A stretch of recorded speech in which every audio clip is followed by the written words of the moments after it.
Okay, this is pages 20 and 21 from our textbook, and it is division problems. So let me show you this today.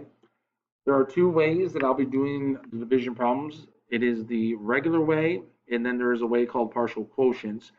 And as this video begins, you are just going to choose one of the two ways and follow along by doing the same work on a lined piece of paper. Keep your problems organized and in order. So in other words, let me go to our first two problems from the book. This is problem number one and this is problem number two. If you look at it in this column, it's the regular way. And then over here, I'll also be doing the partial quotients way. If you choose to do regular, then you don't need to do partial quotients. And if you choose to do partial quotients, you don't need to do the regular way, but you can just watch. All right. Now in the middle column here, it is just different ways to show division. So here's the first way to show division. In a calculator or to solve it, you would read 760 divided by 2. Here is another way to write division problems with this division symbol, and that also reads 760 divided by 2. And then the third way is to do it in fraction form with 760 on top divided by 2. Okay, so we're going to begin and again, pick one of the ways and do the work. So the regular way, we are looking at 2 and how many times it goes into 760. We do not know that in the top of our head.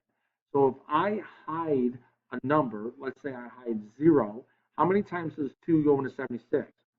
Still, I don't know.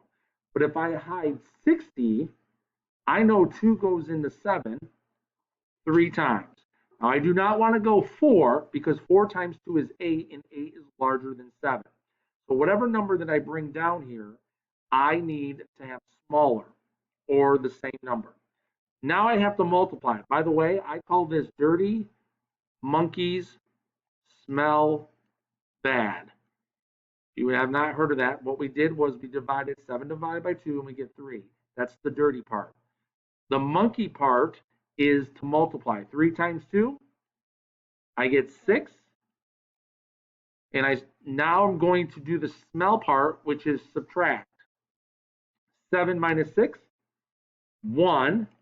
And then the bad on the dirty monkey smell bad means to bring down. And I'm going to bring down this 6. I do not want to bring down 2 digits at a time. I only want to bring down 1 digit. Now I look at it this way. It is now 16 divided by 2. Anybody know how many times 2 goes into 16? 8. So now that's the division part. I'm going to do the multiply or the monkey. 8 times 2, 16. I am now going to do the smell part, which is subtract. I get 0 and 0. And the bad, which is bring down, I have to bring down the 0. Now you are not done here, ladies and gentlemen, because you brought down a 0. You have to do 0 divided by 2, which is going to be 0.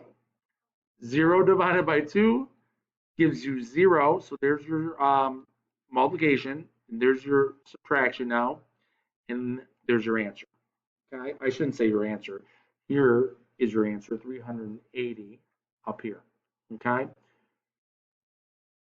Any questions on that one? Now, how we would do it in partial quotients is this. A couple of rules apply in partial quotients. I'm not doing individual numbers here. I got to figure out how many times 2 can go into 760, and it cannot be larger than 760. And since 760 has 3 digits, whatever I put down here can only have 3 digits. So I got these numbers up here. And these are just really quick numbers that you can multiply this 2 by to get an answer down here. But remember, it has to be smaller than 760 and it has to have 3 digits. So I'm just going to go, let's just take 10. If I did 10 times 2, could I use 10 times 2? It's smaller than 760, but what's the problem? Yeah, it doesn't have 3 digits, so I cannot use 10. So let's go with a little bit higher number. Let's try our 100. What's 100 times 2? Perfect. Can we use 200 here? Why? Because it has 3 digits and it's smaller than 760. Now, what I like to do is keep score. I just multiplied 2 by 100. So over to my right-hand side, this is where I'm going to keep my score. But I'm now going to subtract this through. 0, 6, and 7 minus 2 gives me 5. Okay? Now, I can continue to multiply by 100, or I can try to find something closer to 560, because 200 wasn't as close to 760. Yeah, Amber?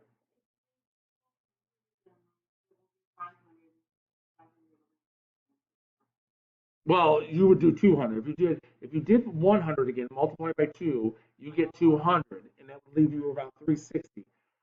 What I'm saying is let's go up another 100. I don't have it here, but let's do 200. Okay? Let's say 200 because it's really easy to multiply with zeros. So if I did 200 times 2, my answer is, what's 2 times 2? And then add my 2 zeros up here. So when I multiply by 200, I score myself. I get 400. I'm going to subtract 6, and then 5 minus 4, 1. Okay. Now, can I multiply by 200 again? So 200 times 2 is 400. What's the problem if I do? Nope, watch. Correct. What Bree is saying is if I put 400 down here, 400 is larger than 160. So I definitely cannot use 200. Can I use 100 times 200? Or 100 times 2? 100 times 2 gives me 200. What's the problem with that? Still larger than 160. So I cannot use 100. Now, 50. Very good. All right. So what's 50 times 2? Or 50 plus 50? 100. So let's use that. Score myself 50. I know 50 times 2 is 100. It's supposed to be 100 there. Then I'm going to subtract 0, 6, and I got 60. So we're getting closer. All right, what can I multiply 2 by to get close to 60 without going over? So 10 times 2 is 20, right? Is there anything closer to 60? What about 20 times 2? 20 times 2 is 40. Would 40 work? Yeah, it's 2 digits and it's smaller. How about let's go up a set of 10? What happens if I did 30 times 2? 60. Let's do 30 because watch what happens when we do 30. 30 times 2 gives me 60, and there you go. You get 0 and 0 right here. Now you're close to being done. Notice up here we don't have an answer. That's because your answer is going to be added up right here. So if I add up all these zeros, I get 0. 5 and 3 is 8, and 2 plus 1. Not 280, 380. Isn't 380 and 380 a matching number? So we did number 1 correct. Okay, so that's the regular way, and that's the partial quotients way. You only have to choose one way. Let's go to number 2. We're going to go 3 into 679. I don't know. How about 309? 3 into 67. Still don't know. Hide both 7 and 9. How many times does 3 go into 6? Perfect. So put your 2 over the 6, because that's the number you're working with. That was the division part. The M stands for multiplication, so multiply 2 times 3. 6. Now subtract. You get a 0, and then bring down the bad part, and you're going to bring down the 7. All right. How many times does 3 go into 7? 3 times what? We'll give you close to 7. 3 times 6? That's 18. 3 times 2 again will give you 6. Good, Bree. So I'm going to multiply, and now I'm going to subtract, and then I get my 1. And then what do we do with this 9? Bring it down.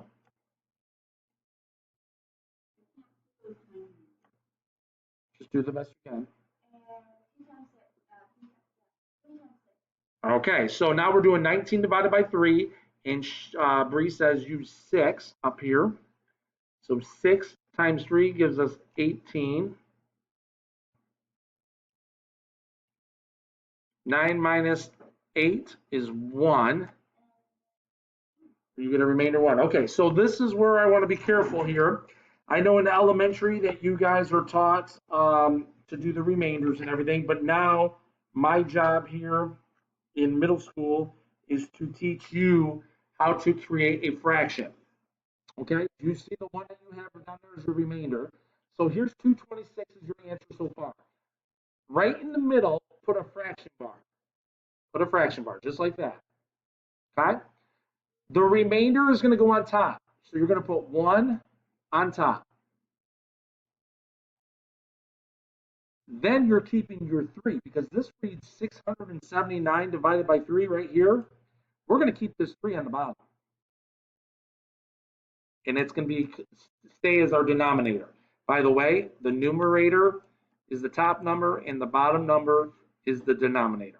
Okay, so that 3 is going to, so our answer is 226 and 1/3. Okay? Partial quotients way over here. Question? Good.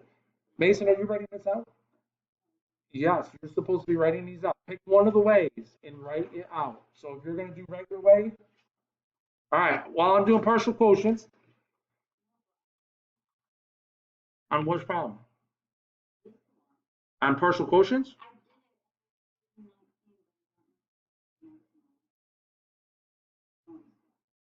Are you doing the regular way or the partial quotients? Okay, so I'm going to do it right now. Let's see if we get close to what you're doing. 679 divided by 3. If I multiply by 100, that's the easiest number to multiply. So 100 times 3 gives me 300. Subtracting now 9, 7, and what's 6 minus 3?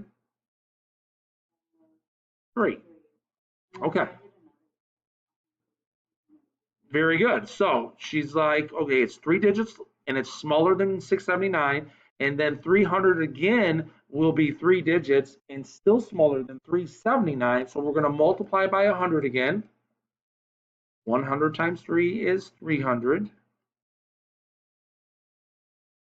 And then all you have to do is subtract 9, 7, and 3 minus 3. Perfect.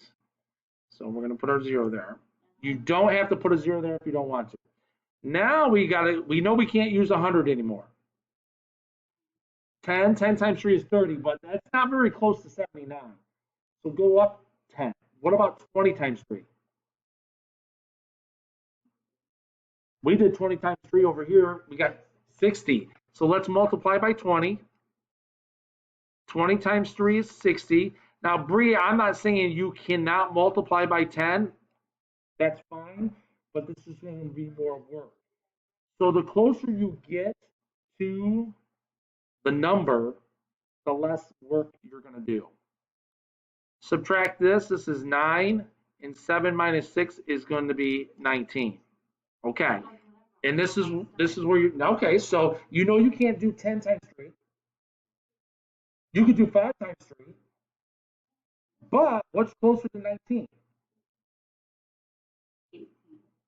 Which is 6 times 3. So we're going to multiply by 6 times 3, 18. And you'll notice that, guess what? A remainder occurs here, which is 1. So let's first add up our answer here. And I'm kind of squeezing this in. 6 plus 0 gives me 6. So I'm going to kind of do this in this corner. Actually, let me redo this really quick. Okay, hang on 1 second. So we're going to put our plus 6 here. Okay, so That's going to give me 6. And then